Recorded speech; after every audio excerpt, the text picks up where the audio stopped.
Welcome to The Explainer. Today, we're going to break down diabetes mellitus, a health challenge that is, no exaggeration, reshaping our world. And if you're a future clinician, this is for you.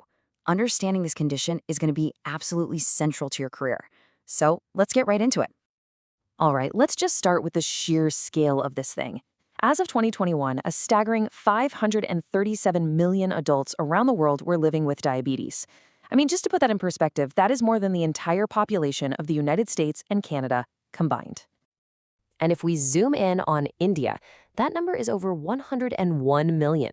And this isn't just another statistic, This makes India the country with the second largest diabetes burden in the entire world.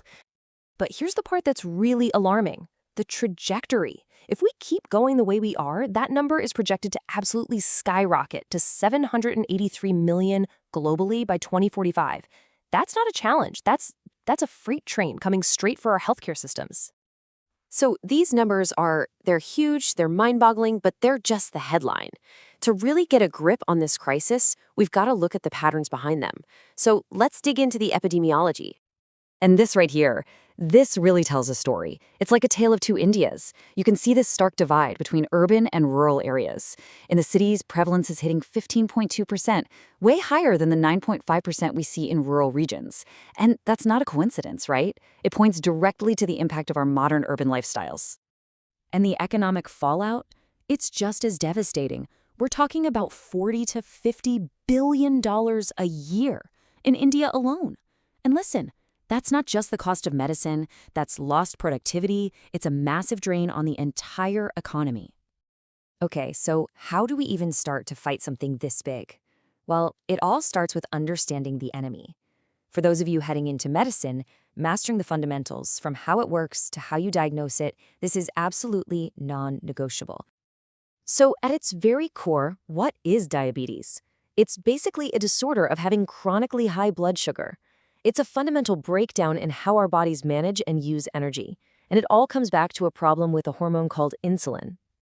Now, not all diabetes is the same. There are two main forms. You've got type 1, which is an autoimmune issue. The body literally attacks and destroys its own insulin-making cells. And then you have type 2, which accounts for almost 90% of cases. That's where the body's cells just kind of stop listening to the insulin that's there. All right, so for you as a future clinician, diagnosis is everything. This table shows the latest criteria from the American Diabetes Association. We're looking at things like HbA1c, which gives you a picture of blood sugar over 3 months, or fasting glucose. If any one of these tests hits that threshold, that's a diagnosis. These are the numbers you'll need to have at your fingertips. And then we have the emergencies, the things you have to watch out for. With type 1, we often see something called diabetic ketoacidosis, or DKA. With type 2, it's more likely to be hyperosmolar hyperglycemic state, or HHS. Think extreme high blood sugar and severe dehydration. Knowing the difference is absolutely critical, because you do not manage them the same way. So, understanding the disease is one thing, but that leads us to the most powerful and honestly the most hopeful part of this whole story: prevention.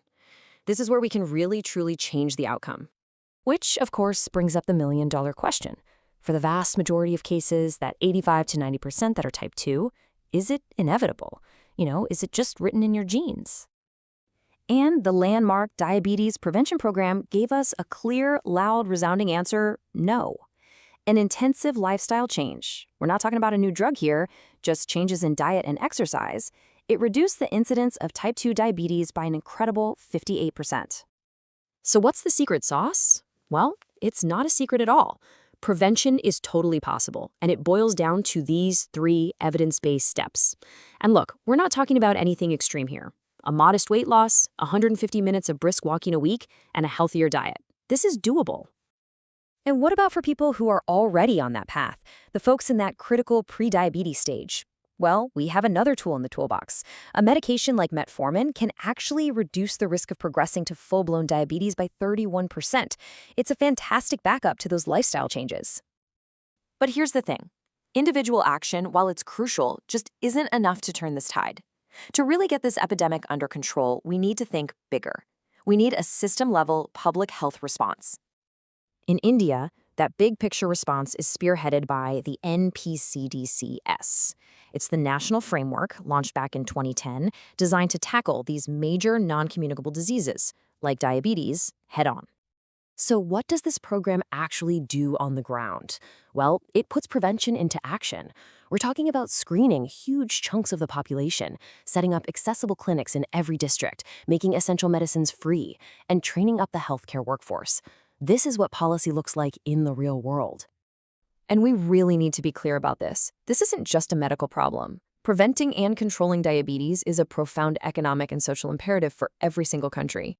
Because the cost, it goes way, way beyond the hospital bills and the price of medication. The true burden is in those indirect costs. It's the lost productivity when someone can't work, it's the years of life lost, and it's the immense strain it puts on families and caregivers.